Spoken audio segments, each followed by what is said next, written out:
അധ്യായം 3. യഹോവയായ ദൈവം ഉണ്ടാക്കിയ എല്ലാ കാട്ടുജന്തുക്കളെക്കാളും പാമ്പ് കൗശലമേറിയതായിരുന്നു. അത് സ്ത്രീയോട്, തോട്ടത്തിലെ യാതൊരു വൃക്ഷത്തിന്റെ ഫലവും നിങ്ങൾ തിന്നരുതെന്ന് ദൈവം വാസ്തവമായി കൽപ്പിച്ചിട്ടുണ്ടോ എന്ന് ചോദിച്ചു. സ്ത്രീ പാമ്പിനോട്, തോട്ടത്തിലെ വൃക്ഷങ്ങളുടെ ഫലം ഞങ്ങൾക്ക് തിന്നാം, എന്നാൽ നിങ്ങൾ മരിക്കാതിരിക്കേണ്ടതിന് തോട്ടത്തിന്റെ നടുവിലുള്ള വൃക്ഷത്തിന്റെ ഫലം തിന്നരുത്, തൊടുകയും അരുത് എന്ന് ദൈവം കൽപ്പിച്ചിട്ടുണ്ട് എന്ന് പറഞ്ഞു.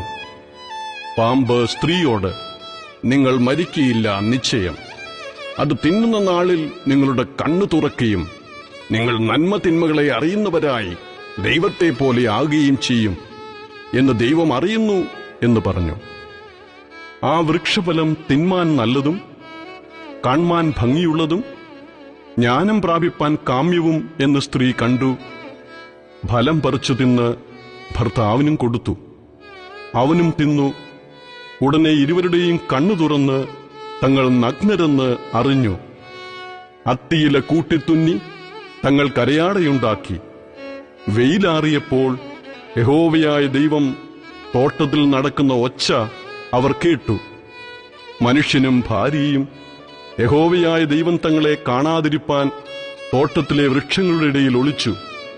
യഹോവയായ ദൈവം മനുഷ്യനെ വിളിച്ചു, നീ എവിടെ എന്ന് ചോദിച്ചു. തോട്ടത്തിൽ നിന്റെ ഒച്ച കേട്ടിട്ട് ഞാൻ നഗ്നനാകൊണ്ട് ഭയപ്പെട്ട് ഒളിച്ചു എന്നവൻ പറഞ്ഞു.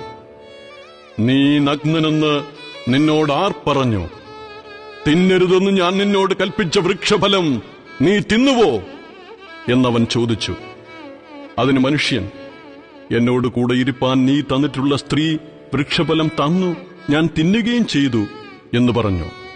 യഹോവയായ ദൈവം സ്ത്രീയോട്, നീ ഈ ചെയ്തത് എന്ത് എന്ന് ചോദിച്ചതിന്, പാമ്പെന്നെ വഞ്ചിച്ചു, ഞാൻ തിന്നുപോയി എന്ന് സ്ത്രീ പറഞ്ഞു.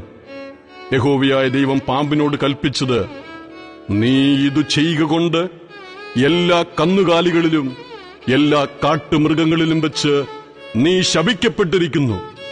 നീ ഉരസ്സുകൊണ്ട് ഗമിച്ച് നിന്റെ ആയുഷ്കാലമൊക്കെയും പൊടി തിന്നും. ഞാൻ നിനക്കും നിന്റെ സന്തതിക്കും അവളുടെ സന്തതിക്കും തമ്മിൽ ശത്രുത്വമുണ്ടാക്കും. അവൻ നിന്റെ തല തകർക്കും, നീ അവന്റെ കുതികാൽ തകർക്കും. സ്ത്രീയോട് കൽപ്പിച്ചത്, ഞാൻ നിനക്ക് കഷ്ടവും ഗർഭധാരണവും ഏറ്റവും വർദ്ധിപ്പിക്കും. നീ വേദനയോടെ മക്കളെ പ്രസവിക്കും. നിന്റെ ആഗ്രഹം നിന്റെ ഭർത്താവിനോടാകും, അവൻ നിന്നെ ഭരിക്കും. മനുഷ്യനോട് കൽപ്പിച്ചതോ, നീ നിന്റെ ഭാര്യയുടെ വാക്കനുസരിക്കുകയും തിന്നരുതെന്ന് ഞാൻ കൽപ്പിച്ച വൃക്ഷഫലം തിന്നുകയും ചെയ്തതുകൊണ്ട് നിന്റെ നിമിത്തം ഭൂമി ശപിക്കപ്പെട്ടിരിക്കുന്നു. നിന്റെ ആയുഷ്കാലമൊക്കെയും നീ കഷ്ടതയോടെ അതിൽ നിന്ന് അഹോവൃത്തി കഴിക്കും. മുള്ളും പറക്കാരെയും നിനക്കതിൽ നിന്ന് മുളയ്ക്കും. വയലിലെ സസ്യം നിനക്ക് ആഹാരമാകും.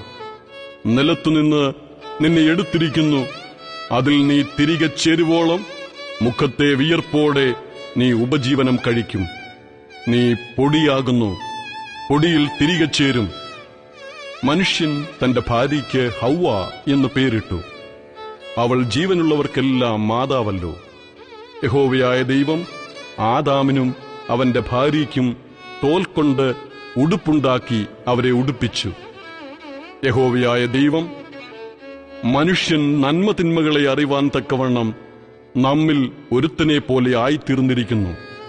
ഇപ്പോൾ അവൻ കൈനീട്ടി ജീവവൃക്ഷത്തിന്റെ ഫലം കൂടെ പറിച്ചു തിന്ന് എന്നേക്കും ജീവിപ്പാൻ സംഗതി വരരുത് എന്ന് കൽപ്പിച്ചു. അവനെ എടുത്തിരുന്ന നിലത്ത് കൃഷി ചെയ്യേണ്ടതിന് യഹോവയായ ദൈവം അവനെ ഏദൻ തോട്ടത്തിൽ നിന്ന് പുറത്താക്കി. അങ്ങനെ അവൻ മനുഷ്യനെ ഇറക്കിക്കളഞ്ഞു.